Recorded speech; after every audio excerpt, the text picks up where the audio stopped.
Sawadika, hello, welcome to this Monday service. This is a review of the customer 076.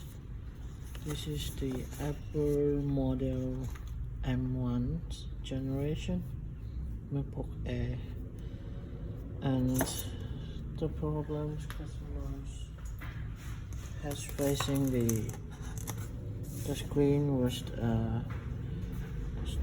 defective and it's not able to use, as there's a lot of horizontal line showing on the screen. So the reason was the screen has the affected by the cable, something is broken.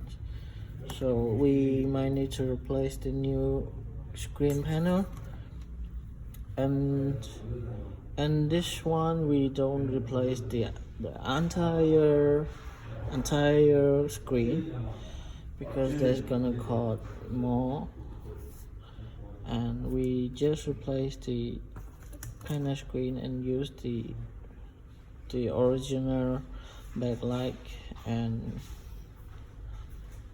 the webcam. So this is after replacing. Beautiful, just like new.